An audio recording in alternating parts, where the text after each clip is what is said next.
So how do we stop our young people from finding comfort? I didn't even know how to phrase. How do we stop them from joining gangs? How do we start to present the negatives of gangs and their consequences to the point where those cons now outweigh whatever pros they feel like they can get from it in our communities? Well, I was thinking another way about that too. I was thinking like what kept me like out of the gang. Not that I was personally recruited per se, but you know, you see it. It's always there is an allure to it. You know, here you are with the toughest guys in school or the neighborhood. You know, you're protected. You know, you don't have to worry about anything in certain realm. You're the bad boys. You know, for a guy, probably a lot of girls start looking at you differently and so on and so forth. So there are definitely themes that you know draw you in to say, oh, let me go in a gang. But one of the biggest things for me personally that kept me out is I wanted to kind of be my own leader. You know, I don't like people telling me what to do. You know, if you're not my parents or you're not my teachers or anything, don't tell me what to do. You know, and I think that was the one thing, because when you go in and meet that gang, you know, there's somebody else telling you what they want you to do when they want you to do it. And if you have if you're not comfortable doing something, you don't have a choice. You better go do it. If he says go and you know, rob that person or whatever, you can't sit there and say, no, I don't want to do that. No, you better go do it, you know, or else you're the person that's going to be in trouble. So I just didn't want to live underneath that kind of umbrella outside of, you know, a home environment, school environment, or whatever have you.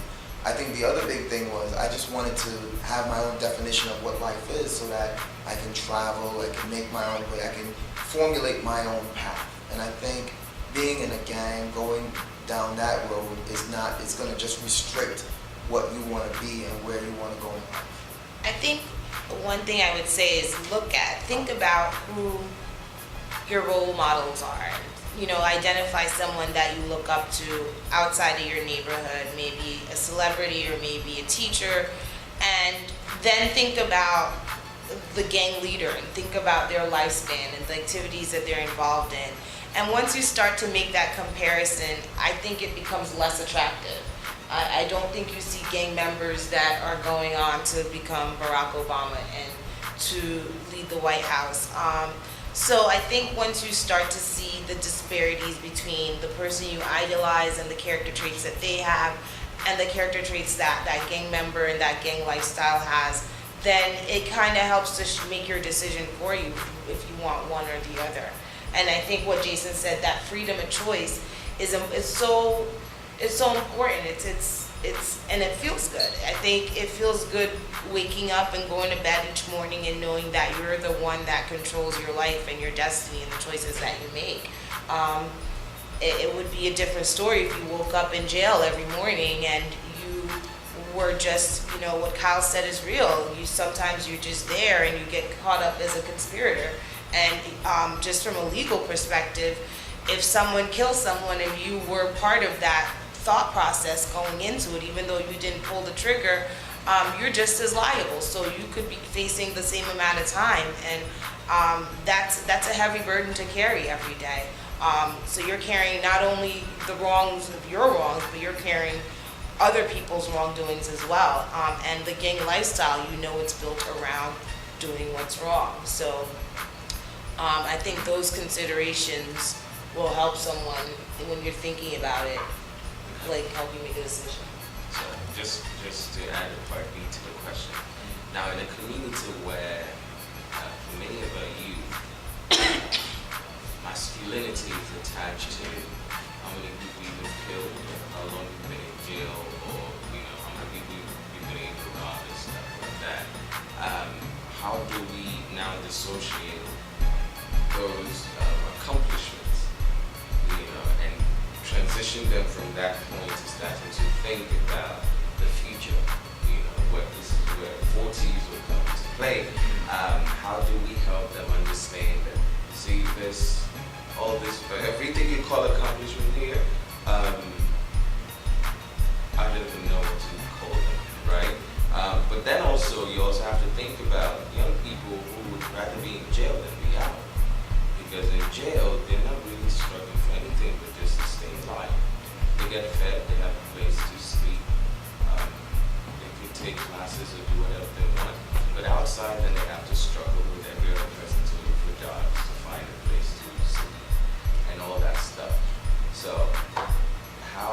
and I'm not, this is just, I keep looking at you. Just a quick touch up on what you said. I think the jail, I have never been to jail, thank God, I hope to never go, but I don't think the jail style life is as glamorous as it might seem, you know. I think in jail you have gangs there too. That's where a number of them operate from. So if you think of it, jail is just definitely not a better place. I think it's probably even rougher than on the streets, because here you've concentrated all the really bad guys in one atmosphere, and it can get a lot uglier, I think. I think people die in jail a lot more than we hear about, and there's a lot more violence. And when you go to jail, from what I've read, it appears that you join a gang, or you probably join a group of people in the jail when you get there. If you are, you know, perhaps you're white, or you're just doing hard time, you might affiliate with someone in that group, or, you know, if you're more now the legal counsel in the group of, you know, prisoners, you might be sought out as that resource. So there's different sects in jail too, so it's just a different part of society, and that decision is probably even harder to make, what you want to do and be independent of a group while you're in a group of jailers and prisoners. So I think it gets harder. Oh, in terms of trying to distinguish between your accomplishments and which ones you will revere, I think while you might feel good and you might get that pat on your shoulder, and, you know, your boys might tell you did a great job because you did a great robbery, I think you know in the back of your head that it's not good. I think we're all born with an innate ability to discern right from wrong. I think that's why we're humans. We can reason, and you know the difference when you've done something good, when you've helped an old lady with her bags and she said thank you and she was so grateful. You know that feeling and that accomplishment, and if you keep seeking that feeling and the things that from doing what you're doing good, I think you have to keep striving for that, rather than the things that you might do that everyone thinks is good, but you know in the back of your mind that it's not right.